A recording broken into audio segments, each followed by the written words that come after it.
बिस्मिल्लाहिर्रहमानिर्रहीम। Welcome to lecture number 3, class 10 physics. Motion of mass attach to a spring.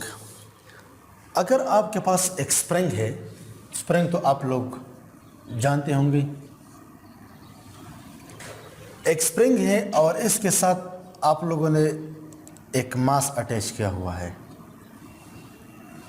This is a fix support और ये मास है। इसका अपना कोई वेट होगा, ये स्प्रिंग पर कुछ फोर्स एक्सर्ट करेगा। इस मास का इस स्प्रिंग के साथ क्या मोशन होगा, इसकी नौयत क्या होगी, इसकी एम्पलीट्यूड क्या होगी, टाइम पीरियड क्या होगा, इसके इफ़ेक्ट्स क्या होंगे इस स्प्रिंग पर, स्प्रिंग कब ख़राब हो सकता है, कब ख़राब नहीं हो सकती, ये सारी चीज़ें। अच्छा, लेकिन इससे पहले मास स्प्रिंग सिस्टम को स्टडी करने से पहले बेसिक क्वेश्चन है कि why do we study mass spring system, why, this is physics actually. Why, क्यों हम स्टडी करते हैं? Because spring plays a very important role in our daily life routine. हमारे डेली लाइफ रूटीन में, रोज़मर्रा ज़िंदगी में स्प्रिंग बहुत काम आता है। और इसकी सबसे आसान एग्जांपल मैं आप लोग को बता दूं, आसान एग्जांपल। बहुत सारे स्टूडेंट मुझसे पूछते हैं कि स्प्रिंग सर कहाँ पर इस्तेमाल होता है? आपकी गाड़ी में एक्सेलरेटर होगा, साथ साथ ब्रेक भी होगा और क्लच भी होगा। ये तीन बेसिक पेडल है किसी भी गाड़ी की। तो आप जब एक्सेलरेटर को प्रेस करते हैं, गाड़ी को एक्सेलरेट करते हैं, सामने एक स्पीड ब्रेकर आती है, आप फौरन एक्सेलरेटर को छोड़ देते हैं और किसको प्रेस करते हैं? इस ब्रेक को प्रेस करते हैं। इसके छोड़ने की वजह से आप इसको प्रेस करते हैं। अच्छा, अब अगर एक्सेलरेटर की पेडल है और ये गई है इस तरह इंजन की तरफ, आप इसको प्रेस करते हैं, ये इस पोजीशन में आती है, ठीक है। अब इसको वापस लाने में किसी चीज़ का तो किरदार होगा, इसको वापस भी लाना है ना अपनी पोजीशन पर। आप ऐसा नहीं कर सकते कि आप एक्सेलरेटर को छोड़ दिए, वो वापस अपनी जगह पर ना आ जाए और ब्रेक को पकड़ ले। नहीं, आपने क्या करना है, जैसे आपने एक्सेलरेटर से पाँव हटा दिया, फौरन वो एक्सेलरेटर का पेडल अपनी ओरिजिनल पोजीशन पर आती है, अपनी ओरिजिनल पोजीशन पर, और फिर आप ब्रेक को प्रेस करते हैं। ब्रेक को छोड़ने के बाद ब्रेक वापस अपनी पोजीशन पर आता है, फिर आप एक्सेलरेटर को फिर प्रेस करते हैं। तो ये अपनी पोजीशन पर वापस ले आने के लिए ये इंतहाई अहम चीज़ है। स्प्रिंग अपनी पोजीशन पर वापस लाने के लिए, इसके लिए क्या चाहिए? कुछ एजेंट चाहिए, कुछ फोर्स चाहिए, जो यहाँ पर हम स्प्रिंग अटैच करके करते हैं। यहाँ पर कुछ स्प्रिंग होता है, अटैच होता है किसी सपोर्ट के साथ। तो जैसे आप इससे पाँव हटा देते हैं तो ये वापस अपनी ओरिजिनल पोजीशन पर आता है।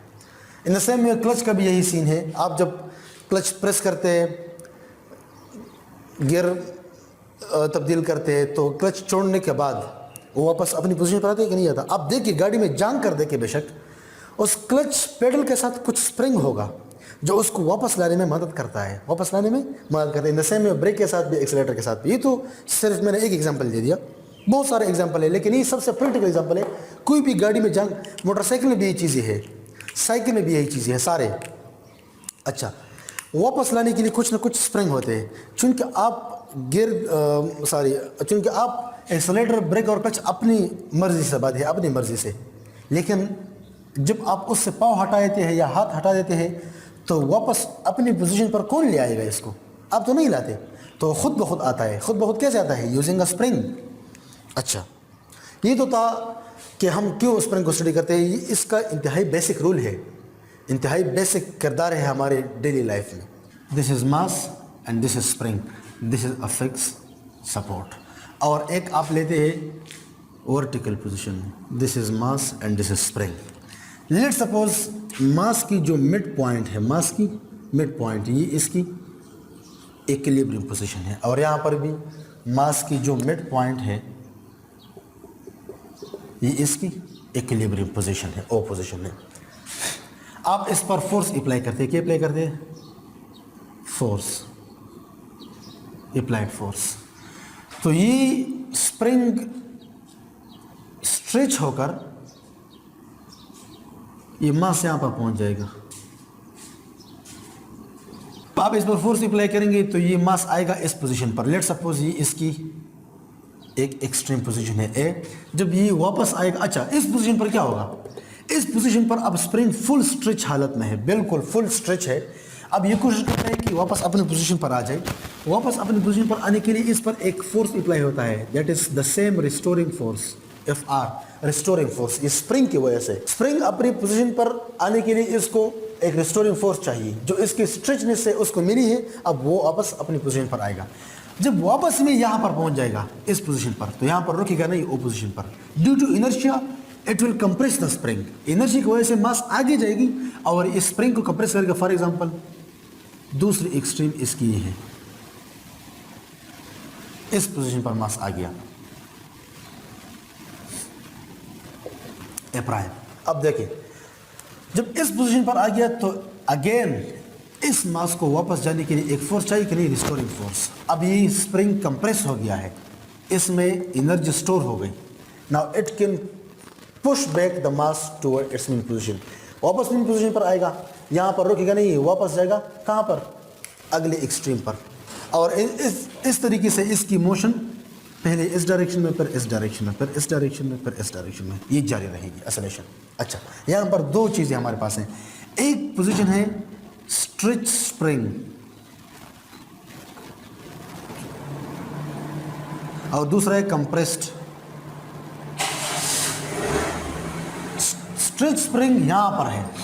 जब आपने स्प्रिंग को स्ट्रेच कर लिया तो आप यहाँ पर आ गए, तो वापस, अच्छा आप स्प्रिंग को स्ट्रेच कर ले तो आप पर फोर्स अप्लाई कर देंगे, नहीं करता, that is the restoring force, वापस अपनी जगह पर जाना चाहता है।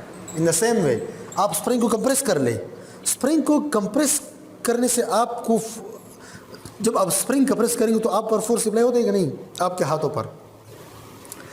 क्यों? क्योंकि जब आप स्प्रिंग को कंप्रेस भी करते हैं तो वो अपनी जगह पर जाना चाहता है। Spring don't want to be disturbed, ये डिस्टर्बेंस है।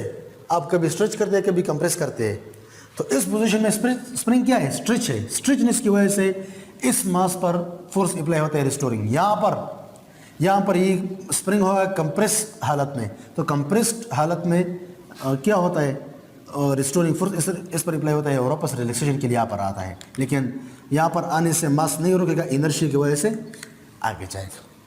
दूसरा है वर्टिकल।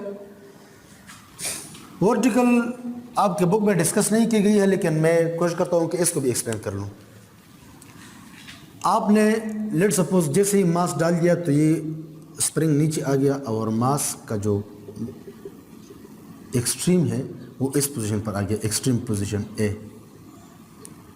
स्ट्रेच हो गया, लेकिन स्ट्रेच हो गया, अब रिस्टोरिंग फोर्स होगा कि नहीं होगा, ऊपर की तरफ वापस जाएगा, ओ की तरफ आएगा, लेकिन ऊपर रुकेगा नहीं, ऊपर जाएगा। वापस कहाँ जाएगा, ऊपर। लेट सपोज इसकी अब अगला एक्सट्रीम ए प्राइम ये है। अब देखें जैसे आपने मास अटैच कर ले तो ये नीचे की तरफ आ गया ड्यू टू वेट, लेकिन चूंकि स्प्रिंग है स्ट्रेच हो गया, स्ट्रेचनेस की वजह से इसमें एक रिस्टोरिंग फोर्स आ गई। अब रिस्टोरिंग फोर्स क्या है, स्प्रिंग को वापस अपनी नॉर्मल हाथ में लाएगा कि नहीं लाएगा, लेकिन यहाँ पर मास भी है, इसकी इनर्शिया की वजह से ये अपने ओरिजिनल पोजीशन पर रुकेगा नहीं, बल्कि आगे जाएगा अगले एक्सट्रीम की तरफ। वहाँ पर पहुँचने पर स्प्रिंग क्या हो जाएगा, कंप्रेस हो जाएगा। अब कंप्रेशन की वजह से स्प्रिंग में रिस्टोरिंग फोर्स हो गया, खुद को रिलैक्स करना चाहता है, वो मास को वापस पुश बैक करेगा मीन पोजीशन की तरफ। मीन पोजीशन पर पहुंचने के बाद इनर्शिया की वजह से यहाँ पर रुकेगा नहीं, बल्कि आगे आएगा और इस तरह ये मोशन इस तरह जारी रहेगी।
अब देखें, यहां से यहां तक क्या है, दिस इज एक्स, इस डायरेक्शन में, और यहां से यहां तक दिस आल्सो एक्स, और एक्स हमारे पास क्या है, एक्स हमारे पास डिस्प्लेसमेंट है। What is x?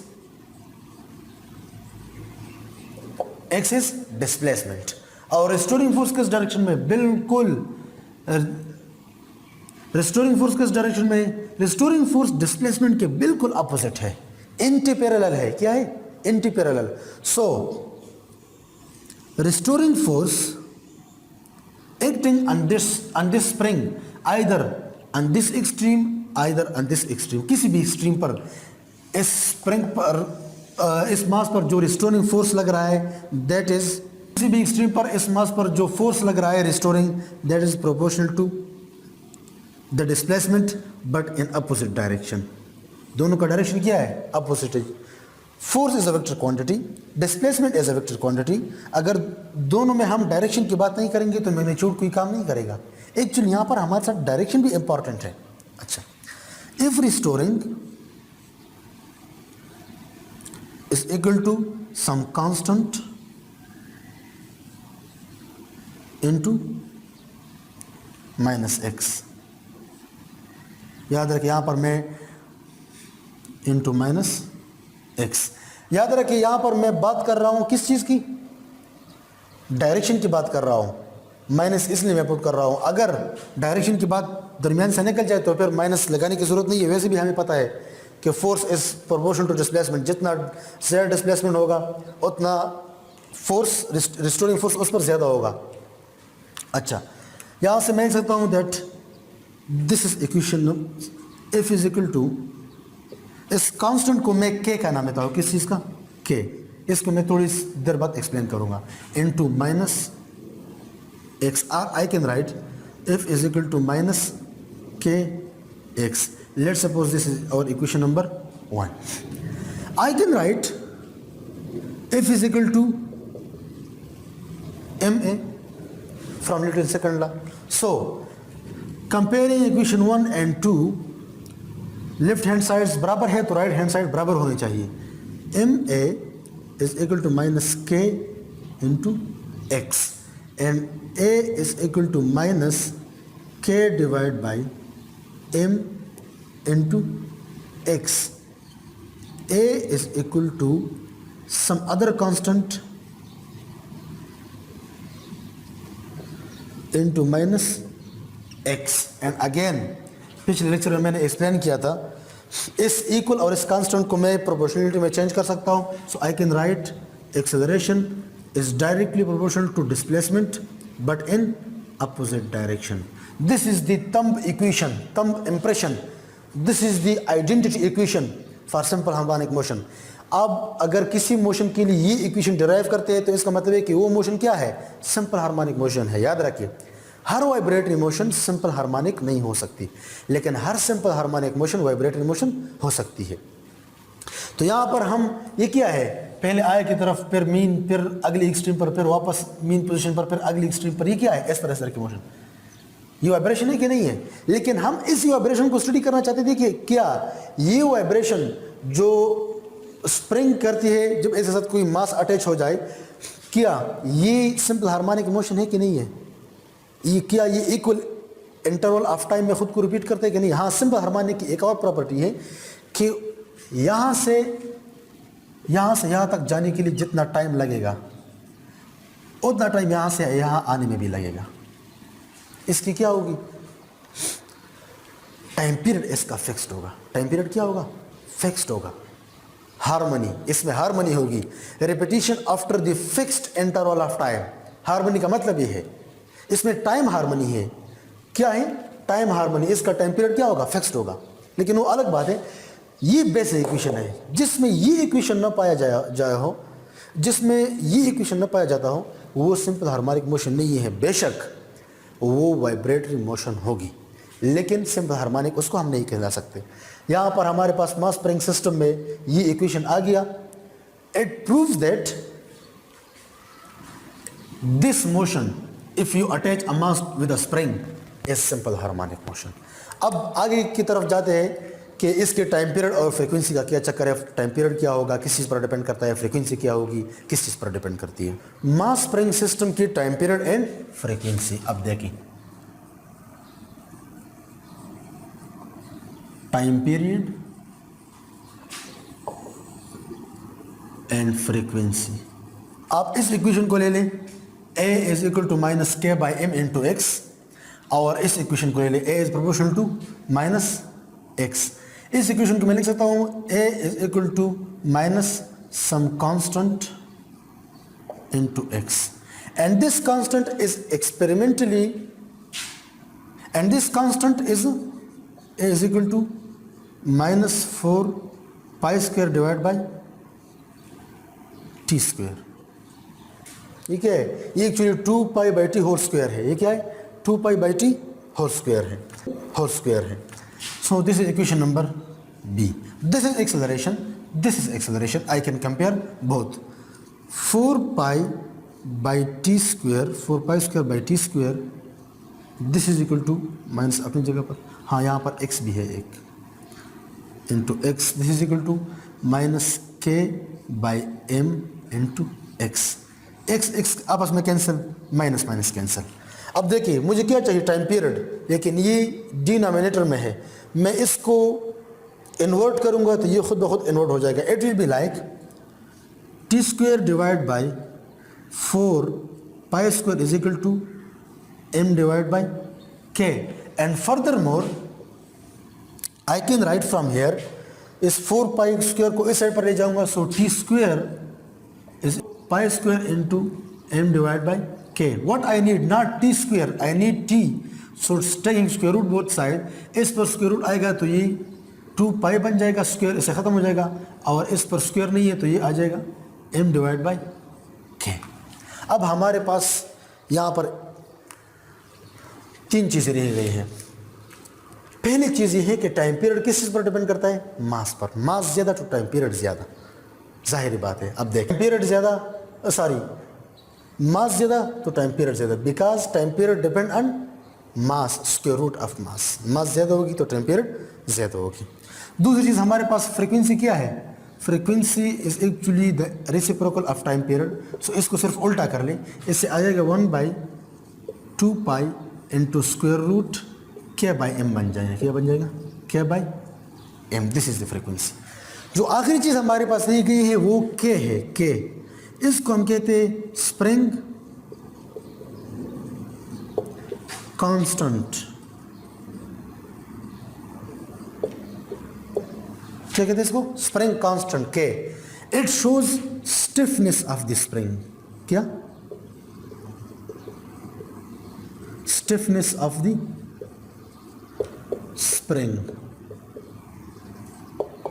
It shows stiffness of the spring. Stiffness का अब मतलब क्या है, अब देखिए हमने जो इक्वेशन लिखा, F is equal to K X. So if I want to write K is equal to F divide by X. इसका मतलब है कि अगर हमारे पास एक स्प्रिंग है तो उसको 1 मीटर स्ट्रेच करने के लिए, 1 मीटर स्ट्रेच या 1 मीटर कंप्रेस करने के लिए कितनी फोर्स चाहिए, that is called the spring constant. इसको स्प्रिंग कांस्टेंट कहते हैं। स्टिफनेस क्या है, दिस इज स्टिफनेस। स्टिफनेस का मतलब क्या है, किसी भी स्प्रिंग को स्ट्रेच या कंप्रेस करने के लिए कितनी फोर्स चाहिए। चूंकि हमारे पास एसआई सिस्टम है तो इसकी यूनिट क्या हो जाएगी, newton per metre. How much force in newtons is required for a spring to stretch it by 1 meter or compress it by 1 meter। Spring constant या स्टिफनेस का मतलब यह है कि अगर आपके पास कोई इलास्टिक स्प्रिंग है, उस स्प्रिंग को 1 मीटर स्ट्रेच करने के लिए या 1 मीटर, याद रखें 1 मीटर बिकॉज पर मीटर है, या 1 मीटर कंप्रेस करने के लिए कितनी न्यूटन फोर्स चाहिए, that is called the stiffness of the spring. फिर सुन लें, स्टिफनेस ऑफ द स्प्रिंग का मतलब ये है कि अगर आपके पास कोई इलास्टिक स्प्रिंग है, उस स्प्रिंग को 1 मीटर कंप्रेस करने के लिए या 1 मीटर स्ट्रेच करने के लिए कितनी न्यूटन फोर्स चाहिए, that is called stiffness of the spring. और हम कहते हैं कि स्प्रिंग की के कितनी है, लेट सपोज एक स्प्रिंग की के है 100, के की यूनिट क्या है, न्यूटन पर मीटर। हमें पता चलता है कि 1 मीटर उस स्प्रिंग को 1 मीटर कंप्रेस या 1 मीटर स्ट्रेच करने के लिए कितनी फोर्स चाहिए, 100 न्यूटन। कितनी, 100 न्यूटन। एक स्प्रिंग है, इसकी है 10K, मतलब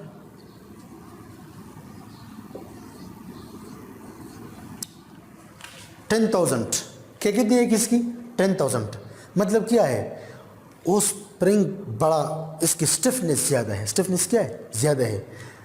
क्यों, क्योंकि इस स्प्रिंग को स्ट्रेच 1 मीटर स्ट्रेच या 1 मीटर कंप्रेस करने के लिए कितनी फोर्स चाहिए, 1000 न्यूटन फोर्स चाहिए। ये कोई कम अमाउंट नहीं है, 1000 न्यूटन, 1000 न्यूटन फोर्स चाहिए, सॉरी 10,000 न्यूटन फोर्स अगर एक स्प्रिंग को चाहिए 1 मीटर स्ट्रेच या 1 मीटर कंप्रेस करने के लिए, तो आप इसका अंदाज़ा लगाइए कि कितना सख्त होगा, कितना इसकी स्टिफनेस कितनी होगी।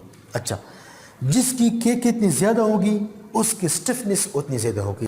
जिस स्प्रिंग की के ज़्यादा तो उतना ज़्यादा स्टिफ होगा, जिस स्प्रिंग की स्टिफ के कम उसकी स्टिफनेस ज़्यादा। या दूसरे अल्फाज में, किसी स्प्रिंग को अगर कम फोर्स चाहिए इसको स्ट्रेच या कंप्रेस करने के लिए, उसकी स्टिफनेस कम है, और अगर किसी स्प्रिंग को ज़्यादा फोर्स चाहिए स्ट्रेच या कंप्रेस करने के लिए तो उसकी स्टिफनेस ज़्यादा है। ये इंतहाई अहम MCQ है।